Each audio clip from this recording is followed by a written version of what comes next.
देश दुनिया की हर वड्डी खबर के लिए हुणे डाउनलोड करो number 1 news app Dainik Savera times. झुकना पड़ेगा सरकार को और कोई रास्ता नहीं। सरकार सारी बातें मानेगी। एमएसपी का कानून बनवाएंगे ना इनसे, तो इनके कानून वापस और किसान का एमएसपी कानून बनवाएंगे। इससे पहले नहीं रुकेगा, आप देखते जाना। ਵਕੀਲ ਪ੍ਰਸ਼ਾਂਤ ਭੂਸ਼ਣ ਕਿਸਾਨ ਧਰਨੇ ਦੇ ਵਿੱਚ ਸ਼ਾਮਲ ਹੋਣ ਦੇ ਲਈ ਪਹੁੰਚੇ ਨੇ ਸਾਡੇ ਨਾਲ ਨੇ ਇਸ ਸਮੇਂ। ਪ੍ਰਸ਼ਾਂਤ ਜੀ, ਕਿਸ ਤਰ੍ਹਾਂ ਲੱਗ ਰਿਹਾ ਜਿਸ ਤਰ੍ਹਾਂ ਦੇ ਨਾਲ ਇਹ ਕਿਸਾਨ ਪ੍ਰੋਟੈਸਟ शुरू ਹੋਏ ਸੀਗੇ और ਅੱਜ ਇੰਨਾ ਵੱਡਾ ਦੇਸ਼ ਪੱਧਰ ਦਾ ਅੰਦੋਲਨ ਬਣ ਗਿਆ? नहीं, देखिए, ये तो जब कोई एक ऐसा इशू होता है जो कि पूरे देश के जहन को छू ले, तब फिर इतना बड़ा प्रोटेस्ट हो पाता है और तब फिर सब लोग सपोर्ट में आने लगते हैं। इसमें यही हुआ है कि लोगों को ये समझ में आया है कि भाई एक किसानों के ऊपर बहुत अत्याचार किया जा रहा है, किसानी को बड़े बड़े कॉरपोरेट घरानों को बेचा जा रहा है और इस वजह से और इनकी जो दृढ़ता है, जो पंजाब के किसान हैं,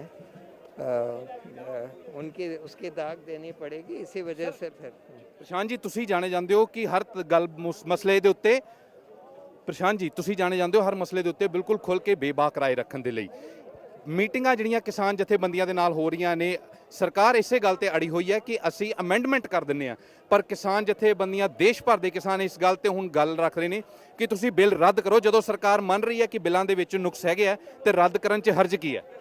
नहीं, कोई हर्ज नहीं है, रद्द होना ही चाहिए। कायदे से तो ये राज्यसभा में पास हो भी नहीं सकता था। राज्यसभा में वोटिंग होने नहीं दी गई। वोटिंग होती तो ये बिल फेल हो जाते। ਬਿੱਲ ਫੇਲ ਹੋ ਜਾਂਦਾ। ਸਰ, ਲੱਗ ਕੀ ਰਿਹਾ ਤੁਹਾਨੂੰ ਕਿਸਾਨਾਂ ਦੇ ਇਸ ਅੰਦੋਲਨ ਦਾ ਰੁਖ ਜਿਹੜਾ ਹੈਗਾ ਉਹ ਠੀਕ ਹੈਗਾ? ਲੱਗ ਕੀ ਰਿਹਾ? ਕਿਉਂਕਿ ਕਦੇ ਖਾਲਿਸਤਾਨੀ ਕਿਹਾ ਜਾਂਦਾ, ਕਦੀ ਕੁਛ ਕਿਹਾ ਜਾਂਦਾ। नहीं नहीं, वो तो सब सरकार के पुराने हथकंडे हैं कि किसी को खालिस्तानी बोल दो, किसी को पाकिस्तानी बोल दो, वगैरह वगैरह। ये तो सब बकवास है। तो सब किसान हैं, ज़मीन के किसान। ਸਰ, ਆਖਰੀ ਸਵਾਲ ਹੈਗਾ, ਇੱਕ ਆਖਰੀ ਸਵਾਲ ਹੈਗਾ। ਕਿਸਾਨ ਜਥੇਬੰਦੀਆਂ ਦੇ ਉੱਤੇ ਜਿਸ ਤਰ੍ਹਾਂ ਦੇ ਨਾਲ ਡਾਂਗਾ ਮਾਰੀਆਂ ਗਈਆਂ, ਜਿਸ ਤਰ੍ਹਾਂ ਦੇ ਨਾਲ ਵਾਟਰ ਕੈਨਨ ਦਾ ਇਸਤੇਮਾਲ ਕੀਤਾ ਗਿਆ, ਹਾਈਵੇ ਪੁੱਟ ਦਿੱਤਾ ਗਿਆ, ਕਿਸਾਨਾਂ ਤੇ ਪਰਚੇ ਦਰਜ ਹੋਏ ਆ। ਕਿਸਾਨ ਇਹ ਜਥੇਬੰਦੀਆਂ ਕਹਿ ਰਹੀਆਂ ਨੇ ਕਿ ਜਿਨ੍ਹਾਂ ਨੇ ਹਾਈਵੇ ਪੁੱਟ ਦਿੱਤਾ, ਜਿਨ੍ਹਾਂ ਨੇ ਡਾਂਗਾ ਮਾਰੀਆਂ ਕਿਸਾਨਾਂ ਤੇ, ਉਹਨਾਂ ਤੇ ਵੀ ਪਰਚੇ ਦਰਜ ਹੋਣੇ ਚਾਹੀਦੇ ਨੇ, ਉਹਨਾਂ ਤੇ ਵੀ ਕਾਨੂੰਨੀ ਕਾਰਵਾਈ ਹੋਣੀ ਚਾਹੀਦੀ। ਹਾਈਵੇ ਪੁੱਟਣਾ ਅਪਰਾਧ ਹੈ। बिल्कुल अपराध है और तो बिल्कुल संवैधानिक हक है लोगों का प्रोटेस्ट करने का। तो उसको रोकने के लिए अगर आप बैरिकेड लगा देते हैं, हाईवे पुट देते हैं, water cannon, tear gas use करते हैं, तो ये तो बिल्कुल गैर संवैधानिक है, मौलिक अधिकारों का हनन है। ਪਰ ਤੁਹਾਨੂੰ ਲੱਗਦਾ ਕਿ ਜਿਸ ਤਰ੍ਹਾਂ ਇੰਟਰਨੈਸ਼ਨਲ ਲੈਵਲ ਦੇ ਉੱਤੇ ਦੇਸ਼ ਕੈਨੇਡਾ ਦੇ ਵਿੱਚ, ਅਮਰੀਕਾ ਦੇ ਵਿੱਚ, ਆਸਟ੍ਰੇਲੀਆ ਦੇ, ਨਿਊਜ਼ੀਲੈਂਡ 'ਚ ਪ੍ਰੋਟੈਸਟ ਹੋ ਰਹੇ, ਸਰਕਾਰ ਤੇ ਕੋਈ ਇੰਟਰਨੈਸ਼ਨਲ ਲੈਵਲ ਤੇ ਦਬਾਅ ਬਣ ਰਿਹਾ? नहीं, वो भी बन रहा है, वो भी बन रहा है, लेकिन मेन तो दबाव यहीं पर दिख रहा है। ਲੱਗਦਾ ਕਿ ਹੈਗਾ ਆਖਰੀ ਸਵਾਲ, ਆਬਜ਼ਰਵੇਸ਼ਨ ਕੀ ਹੈਗੀ ਇਸ ਪ੍ਰੋਟੈਸਟ ਨੂੰ ਲੈ ਕੇ? ਸਰਕਾਰ ਝੁਕੇਗੀ? हाँ, झुकना पड़ेगा, झुकना पड़ेगा। ਪ੍ਰਸ਼ਾਂਤ ਜੀ, ਕੀ ਲੱਗ ਰਿਹਾ ਹੈ ਸਰਕਾਰ ਝੁਕੇਗੀ ਇਸ ਤੇ? ਜੋ ਦਬਾਅ ਬਣ ਰਿਹਾ ਹੈਗਾ, ਸਰਕਾਰ ਦਬਾਅ ਦੇ ਵਿੱਚ, ਪ੍ਰੈਸ਼ਰ ਦੇ ਵਿੱਚ ਕਿਤੇ ਆ ਰਹੀ ਹੈ? झुकना पड़ेगा सरकार को और कोई रास्ता नहीं। ਸੋ ਇਹ ਸਨ ਪ੍ਰਸ਼ਾਂਤ ਭੂਸ਼ਣ, ਜਿਹੜੇ ਦਾਅਵਾ ਕਰ ਰਹੇ ਨੇ ਕਿ ਸਰਕਾਰ ਦੇ ਉੱਤੇ ਦਬਾਅ ਬਣ ਰਿਹਾ ਹੈਗਾ ਲਗਾਤਾਰ ਔਰ ਆਉਂਦੇ ਸਮੇਂ ਦੇ ਵਿੱਚ ਸਰਕਾਰ ਨੂੰ ਝੁਕਣਾ ਪੈ ਸਕਦਾ ਹੈਗਾ। ਯੋਗੇਂਦਰ ਜੀ, ਸਿਰਫ ਇੱਕ ਸਵਾਲ ਯੋਗੇਂਦਰ ਜੀ, ਜਿਸ ਤਰ੍ਹਾਂ ਦੇ ਨਾਲ ਕੱਲ ਦੀ ਚੌਥੀ ਮੀਟਿੰਗ ਵੀ ਬੇਸਿੱਟਾ ਰਹੀ ਹੈ, ਅਗਲੀ ਮੀਟਿੰਗ ਜਿਹੜੀ ਹੈ ਹੁਣ 9 ਤਰੀਕ ਨੂੰ ਬੁਲਾਈ ਗਈ ਹੈ, ਤੁਸੀਂ ਦੇਖਦੇ ਆ ਰਹੇ ਹੋ ਬਾਹਰੋਂ ਬੈਰੀਕੇਡ ਵੱਧ ਰਹੇ ਨੇ, ਕੰਡਿਆਲੀ ਤਾਰਾਂ ਵੱਧ ਰਹੀਆਂ ਨੇ, ਕੀ ਲੱਗ ਕੀ ਰਿਹਾ? सिर्फ एक बात कहना चाहता हूँ, आप भी यही हैं, मैं भी यही हूँ। सरकार सारी बातें मानेगी, तीनों कानून वापस करेगी, उसके अलावा भी कुछ होगा।